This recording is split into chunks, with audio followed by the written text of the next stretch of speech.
Wahala, Nigeria is tiring at this point. And if you take a look at these headlines from Guardian, gunmen kill more than 160 people in attack on two West Nigeria villages. Another one says what to know about the killings in Nigeria that killed over 160 people. Another headline says that Islamic militants kills about 162 people in attack on two villages in Nigeria. Another one says that death toll hit about 170 in Kwara deadly attack. And to be very honest, I'm looking at this headline and I'm like 160, 170, and nobody is talking about it. It's not even trending. Like, it's not trending. Let's take a look at what we are going to be talking about. We are going to be talking about what happened, the jihadist agenda, people that carried out the attack, the lackadaisical attitude of our security operatives, Nigerians' reaction to insecurity, survivors' accounts, and so many on. But if you have not yet subscribed to my channel, do well to click that subscribe button. And I post video every day. Without further ado, let's get right into it.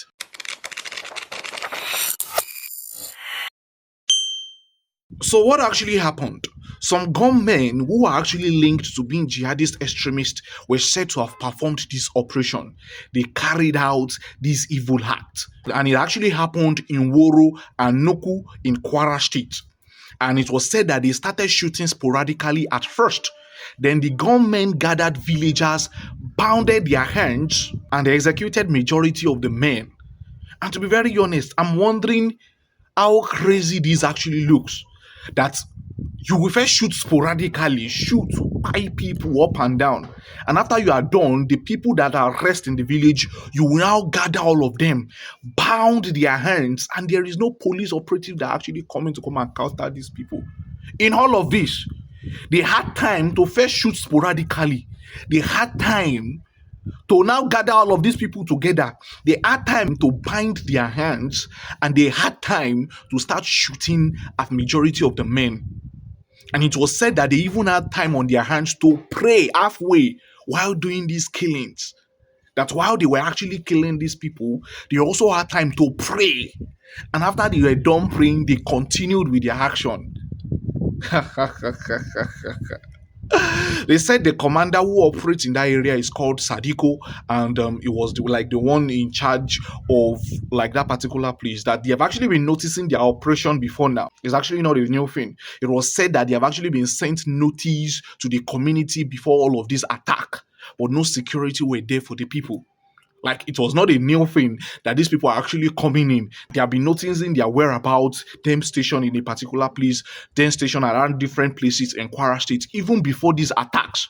And so many people have actually been launching security intels to our security operatives, but these people are just being lackadaisical about it. When certain intelligence come on board, the security agencies tend to play a role, such as they see this information as if they are not true, right? And they don't take it very serious. For crying out loud, how should later is written or written to a community informing them of an attack, and such information was out there in the public space, and nothing was done. To do, they could have prevented the occurrence or the happening of this carnage, because if at all necessary measures were taken for flushing out whosoever is around that Kiyama radius within the radius of 35 to 75 to 80 radius kilometer, they wouldn't have been present, and there wouldn't have been a conflict between the community and the criminals. And at first, it was said that the deaths reported was about 40, but now it has ranged from 162, 170 to 117. With bodies still being recovered and confirmed. And it was said that survivors fled into surrounding bushlands, many wounded, meaning that it was not like some people were not even able to run for their lives. So many people being butchered. That was what they said according to the report, that some of these people were actually butchered. And in Castina, that same day, at least 13 civilians were killed in separate armed assaults. That same day. A report also indicates that recent attacks in Northwest, about 36 people at sites at an army base were also killed on that same day. And it didn't trend. So let us move on to the identified armed groups. Local officials named Lakurawa, described as an Islamic State-linked armed group, were responsible for the Kwara attacks. The Lakurawa is linked regionally to the Islamic State West African Province, the HISWAP, and Islamic Sahel State Provision factions. And no official group has publicly claimed responsibility, though elements of Boko Haram splinters faction are suspected in related violence, meaning that they're actually suspecting that it might actually be between the ISWAP and the Boko Haram, that they are not actually sure yet. But their hand is looking like it's actually ISWAP, according to the people that are actually in that community. So they are guessing that they are the one that actually carried out the operation. And so there is this lackadaisical attitude that so many people have actually been complaining about. The government security has actually been forewarned before now by these same bandits that they were going to come. Imagine telling you that we are going to come to your land and they still came. The kind of infantry that a bandit can have, that they will tell you that they are coming for you, and they still came and they still did all they wanted to do and left no fight, no retaliation from our police forces whatsoever. Some security specialists have already given our armed forces hint about their coming, but they still will do nothing. The Kwara State governor attributed the attack to backlash from recent counter-terrorism operation, saying that militants were angered by military pressure. I don't know if this could actually be true, that probably they came because they've actually noticed that the military operation are now putting pressure on them, probably buying them. We don't know. We've not been seeing record. But if actually this is true, then that means they need to be eradicated fully well. That means the security actually needs to do better. You understand? To eradicate all of them so that they will not have any chance to actually think of joining any group.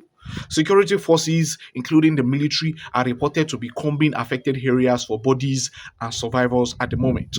And according to the survivors' account, they are actually making it known that they were bound, shot at close range, and some were burnt alive. They had time to burn people alive. That's why we know that it's only God that can help these people. Because imagine they were shot at close range and they were burnt alive. Many residents remained missing, including traditional rulers. I was hearing that they were actually said to have actually captured kings and his wives and even his children. Hospitals and locals are still treating injured civilians who have escaped. And over 70 people have been buried already. Over 70 people have been buried. So some people may not be able to even meet their sibling and know where they were actually buried. So if you don't just come across your family members, it means that they have buried that person. And I know that the reason why they're actually doing this, or I think the reason why they're actually doing this, is to reduce the numbers in the eyes of the international communities. Because tell me why they're actually burying all of them like that. I think they're supposed to be taken to the mob where they gather all the numbers, gather all the families. Families can recognize their dead, then they can now push for a mass burial. But now that they're actually burying all of this, meaning that they're actually trying to suppress the numbers. That's why I actually think, but I might be wrong about it. So moving on to the broader security and the jihadist agenda, many have actually claimed that this actually look like a jihadist agenda, and they have now surged in part of northern and central Nigeria, particularly from groups loosely tied to HISWAP and Boko Haram faction. And there is the armed banditry, the kidnapping, and the attacks on village and military posts, which have actually increased on the ongoing security challenges. When I'm talking about Islamization agenda, you think you know better than me. You think most of us have been shouting and talking and trying to sensitize Nigerians about the Islamization agenda of this Fulani jihadists. You think you know better. And some of you in the West, from the Yoruba land, are so foolish that you think the people from the North, the jihadists, because they call Allah Akbar, you think you are the same. No. So I'm tired of the folly of Nigerians. Our foolishness knows no bound. Your foolishness knows no bound. That's when we should rise up and speak with one, with one voice. You think it's between Christian, Muslim, and you play politics, and you play ethnic cards with it. You all are foolish, I'm telling you. You think you know better. Between today is Thursday, between Monday and today, over 300 people have been annihilated, have been unalived in Nigeria, and nobody has done anything reasonable about it. You think you know better. When I tell you of Islamization agenda, you think you know better than me, isn't it? You all are foolish. Fulanis went to Woro village in Kwara State, which most of the people actually are Muslims. But because they have been preaching, they were preaching to them to accept Sharia as a governing law against the Nigerian constitution. Sharia as a governing law against the Nigerian constitution. And the people rejected. And the people said no, they would rather stick to the Nigerian constitution and be governed by the Nigerian constitution instead of Sharia. And even though most of these people are even Muslims, they executed, they didn't just unalive them. They tied their hands behind their back in Woro village, tied their hands behind their backs. What you do to criminals, they tied their hands behind their backs and executed them. Over 200 of them. Now, of course, the media say 170. If media tell you 170, I've always told you, divide that number by 2, then add what on top of it. So there are over 200 and something people that were executed because they refused Sharia law. And I told you the other time in my video when I was explaining the pattern of Islamization, when I was explaining the sequence, the stages of Islamization. Number 1 is that they're moving. They're either moving by migration or they're moving by invasion. Number 2, they occupy government positions. And when they begin to occupy government positions, they begin to vow for, different stuff like that. Number 3, they begin to multiply. And when they multiply to a certain number, then number 4, they implement Sharia. And the moment you accept Sharia, then jihad will happen. And Nigeria presently, 12 states are practicing Sharia. 12 states. And if you think those people carrying these atrocities and carrying those guns at the minute, you are wasting your time because the people that are backing them up are the 2 people that are up high there. They are religious leaders, the oligarchs in the north, the politicians, most of them in the military that are backing them up. They will not come up, but they are supporting it. They want to turn Nigeria to a Turkey. They want to turn Nigeria to a Lebanon. They want to turn Nigeria to a Jordan. They want to turn Nigeria to an Egypt.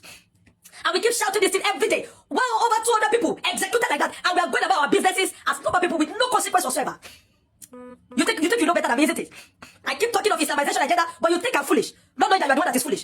For the Yoruba people, I warn you again, be careful. See, I've told you before, in that video I told you, I said the Igbo land will be the most difficult. But what they're going to use in the Igbo land is money, because they understand, see, the devil will always tempt you with what you like most. They know the Igbo people like money. And you find that their allies will begin to woo their people, they'll begin to marry their daughters with money, they'll begin to settle their sons with money, and because of that, Islam will enter. But it will take a long time. So what they do is, they start conquering from the north, and then when they spread to the west, because it will be easy to spread into the west than to the southeast. And then from the west now, they'll conquer. Now you see, the activity in Kwara is very, very, is very evident now. The activity in Kwara is evident. Their activities in Kwara is effective. Guess where they're going next? No. You think it's Igbo land or it's South? No, they're entering your state. And they're already in the forest of Oyo. Presently, as I'm telling you. Information reach me. They're already in the forest of Oyo. They'll spread to Ogun. And from there, you think you're in Lagos State and you cannot be touched. No. You think you're in Lagos State, you cannot be touched. I tell you, it's a matter of time. It's a matter of time. You see the speed at which they're moving. It is just a matter of time. It is just a matter of time. I want to tell you, look for how to defend yourself. These people are relentless. These jihadists are relentless. I call on President Tinubu, better do, you see, the re-election thing is just on your mind. The politicians they don't have your time. They don't care about you. Let 500 be killed today, they don't care. They'll go about their campaign. To them, it's about party. To them, it's about party. And we have idiots, useless men in this government that would rather come and instead of sympathize with the people or profess solution or aggressively attack these people, they would rather come out and banter Peter Obi or banter one party or the other. I'm telling you, if you don't stand and defend yourself and genuinely and vehemently resist Sharia in the West, your situation will be what is happening in the North. You think you know better, isn't it? When we keep shouting, you are playing tribal cards. You think it's because we're against Tinubu, we keep talking. And every time we bring up facts, you turn into tribal cards. You think it's about tribalism. You think it's about, because we're speaking against Tinubu, you are very foolish. You will still come under the street and attack me, but no problem. I want to call on the Nigerian military. As much as I know many of you are compromised, I want to call on the Nigerian government. Do not allow the Fulanis, a minority tribe that is causing mayhem, a minority tribe, an infinitesimal amount of people that can be silenced once. We can allow to get dominance, to get ground. I told you of Islamization agenda, you think I'm playing. No problem. If Sharia is not abolished intentionally in Nigeria, I am telling you, 20 years from today, we are not ending this problem. If Sharia is not abolished in Nigeria, 20 years from today, this challenge is not ending. We have become a people that is totally, a people of no relevance. We have become a mockery to the international communities. Look, I'm talking now, they took the light. For 60-something years, power supplies cannot be constant in Nigeria. Causing chaos, causing anarchy in Nigeria. The Islamists, these Fulanis. I've talked about that you should hold Sultan accountable for a lot of this, you did not hear me. I've spoken that you should hold Gumi accountable for most of this, you did not hear me. No problem. We're here. I want to all keep saying that the church must rise up to begin to defend itself. Because if they can do that to a community that are even with Muslims, simply because they rejected Sharia, how do you think it will be for Christian communities? If we don't rise up and begin to initiate the Crusader program gradually at this time, to begin to raise people, security networks for the church that will defend Christians in the Christian communities. If you think this is ending anytime, so you are wasting your time. Many Nigerians have become emotionally dumb or numb to tragedy because bad news have now become a daily occurrence. Constant report of killings, kidnappings, and violence have reduced shock and urgency, making even mass death feels like routine. Because Nigerians have actually been hearing about so many news of deaths, numbers of deaths. It originally actually feels kind of something that is new again to Nigerians. And it's crazy because it's not normal. It's actually not normal. There is a growing sense of helplessness among citizens. Years of unaddressed insecurity have conditioned people to believe the outrage of public concerns changes nothing. That whether you like will shout from now to eternity. talk on social media, even in fact decide to actually want to come out, leading to the silence instead of collective action. We've actually thought about it that even if we come out, even if we speak, the government will not still hear us. Another one is the economic pressure and survival struggles have shifted priorities. For many Nigerians, daily survival takes precedence over national issues, leaving little emotional or mental space to process distant tragedies. Shey you wey never chop, shey you wey to even eat on a normal day, they've allowed poverty to actually ruin the mind of people that is actually shifting their priorities of looking at other human beings that have actually been pied. We have so many problems in this country, so many. Another one is the absence of accountability, which has actually weakened public trust. When perpetrators are rarely brought to justice, they will tell you that, oh, we have actually brought back these people. How did you bring them back? These are the people that they have actually captured. Where were the people that you actually fought to be able to gain all of these people? That means you paid some people. People gradually stop caring, assuming that nothing meaningful will come from public concern. Another one is the overexposure to negative news through social media and traditional media, which has actually normalized violence, making empathy short-lived and attention quickly diverted to the next headline. I tell you that this is the problem of many Nigerians currently. And it's just so sad that this is actually what we are going through. But I feel like there are more pressing issues that we should discuss about. There's insecurity in the land, and just yesterday, about 176 people were killed in Kwara. And the media is not saying anything about it. It could be your brother, it could be your sister, it could be your friends, it could be everybody. And these things keep going on and on and on. And everybody just gets to go back their day and do whatever it is that. I just lost one of my uncles, and it's going to be his burial tomorrow and the next. So I know how it feels to lose somebody that is close to you and the likes. Security is not something that is too difficult for this government to fix. Yes, I have some people in power too, and I pass my message across also. But we all need to, as a collective, as citizens of this country, start demanding for more, start demanding for better. So what can be done? And what is our hope moving forward? Strengthen military and intelligence coordination to disrupt armed group before they strike. Improve community policing and early warning system in vulnerable and rural areas. Support for rehabilitation, trauma care, and reconstruction in affected village. You see, this pro one cannot even come in because immediately they chase these people out, and many people are scared. They take over the villages. They bring their people in. Urgent calls for dialogue, regional corporations, and investment in long-term security strategies. And so many people actually made different comments. Somebody said, all of the Muslims who are always quick to defend Islamic theology on this space are dead quiet over the massacre in Kwara State. This is because the pious are jihadist. They are religious but have no conscience. 72 virgins are waiting for them in hell. Another person says the gruesome murder of over 100 people in Woro community in Kalma local government, Kwara State, can never go unpunished.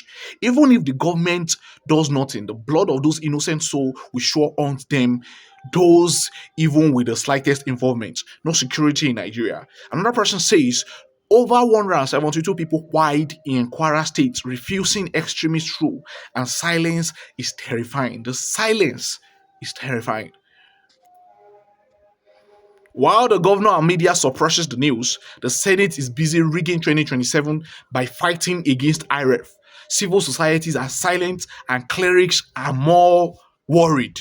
The jihadists executed 162 people in Kwara massacre by Red Cross, but the state government came out to say that only 72 people were pied. These evil politicians are playing politics with our lives. If you eventually kill everyone, will you politicians govern dead bodies? So these are just the words of so many people. What are your thoughts about it? What do you actually think about the pain and the silence of people? Why do you actually think people have actually become so adjusted to not even caring about the life of their loved ones in the same country now called Nigeria? Do you actually think Nigeria can ever change? Let me know. See you in the next. But if you have not yet subscribed, what are you waiting for? I should not beg you. I should not plead with you. Do the right thing and let's enjoy together. See you in the next.